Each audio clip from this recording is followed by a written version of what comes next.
ಇವತ್ತಿನ ದಿನ ಈ ರಾಜ್ಯ ಮಟ್ಟದ 17ನೇ ಅರ್ಚಕರ ವೃತ್ತಿ ತರಬೇತಿಯ ಶಿಬಿರದ ಬಗ್ಗೆ ನಾನೊಂದೆರಡು ಮಾತುಗಳನ್ನು ಹೇಳಲು ಬಯಸುತ್ತೇನೆ.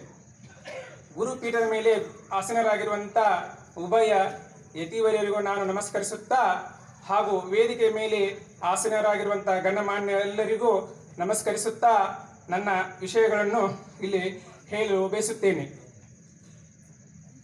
ನಾನು ದೂರದ ಬೆಳಗಾವಿಯಿಂದ ಅರ್ಚಕ ವೃತ್ತಿಯನ್ನು ಕಲೀಲಿಕ್ಕೆ ಈ ಪ್ರದೇಶಕ್ಕೆ ಬಂದು ನಾನು ಇಲ್ಲಿ ಸ್ಥಿತನಾಗಿದ್ದೇನೆ. ನಾನು ಪ್ರಪ್ರಥಮವಾಗಿ ಈ ವೇದಿಕೆ ಮೇಲೆ ನನ್ನ ಜೀವನದಲ್ಲಿ ನಾನು ನಿಂತಿರುವುದರಿಂದ ನನಗೆ ಸ್ವಲ್ಪ ಭಯ ಆವರಿಸಿಕೊಂಡಿದೆ.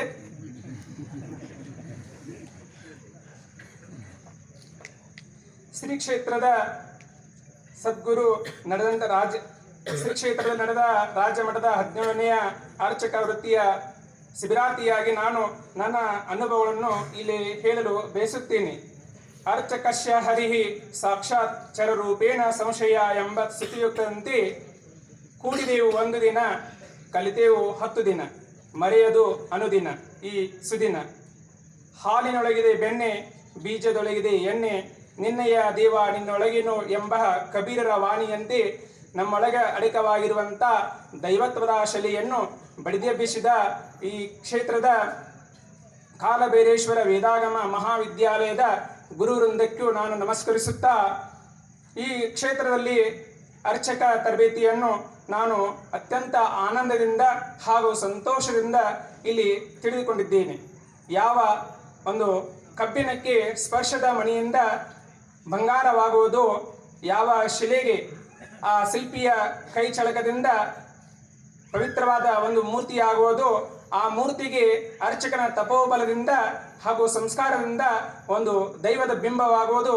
ಅದರಂತೆ ನಾನು ಈ ಶಿಬಿರದಲ್ಲಿ ಪಾಲ್ಗೊಂಡು ಒಂದು ದೈವಭಕ್ತನಾಗಿ ಧರ್ಮ ಹಾಗೂ ಶ್ರದ್ಧೆ, ಸಹನೆ, ಪ್ರೀತಿಯನ್ನು ಇಲ್ಲಿ ಕಲಿತು ನಾನು ಆನಂದ ಪುಳಕಿತನಾಗಿದ್ದೀನಿ. ಕಾಶಿ ಕ್ಷೇತ್ರದಲ್ಲಿ ಗಂಗಾ ಸ್ನಾನ ಮಾಡಿದಷ್ಟೇ ನನಗೆ ಈ ಕ್ಷೇತ್ರದಲ್ಲಿ ಬಂದು ನಾನು ಪುಳಕಿತನಾಗಿದ್ದೆಂದು ಹೇಳಲು ಬಯಸುತ್ತೇನೆ. ಒಂದು ರಾಷ್ಟ್ರಕ್ಕೆ ಪ್ರಧಾನಿ ಇದ್ದಂತೆ ಹಾಗೂ ಒಂದು ಈ ಮಠಕ್ಕೆ ಯತಿವರ್ಯರು ಇದ್ದಂತೆ, ಒಂದು ರಾಜ್ಯಕ್ಕೆ ರಾಜನಿದ್ದಂತೆ, ಒಂದು ದೇವಾಲಯಕ್ಕೆ ಅರ್ಚಕನ ಒಂದು ಸಾನ್ನಿಧ್ಯ ಅತಿ ಅವಶ್ಯಕವಾದದ್ದು.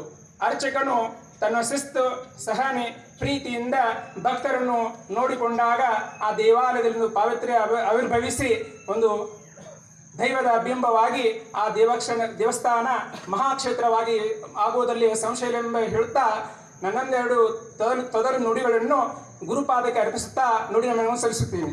ಜೈ ಹಿಂದ್.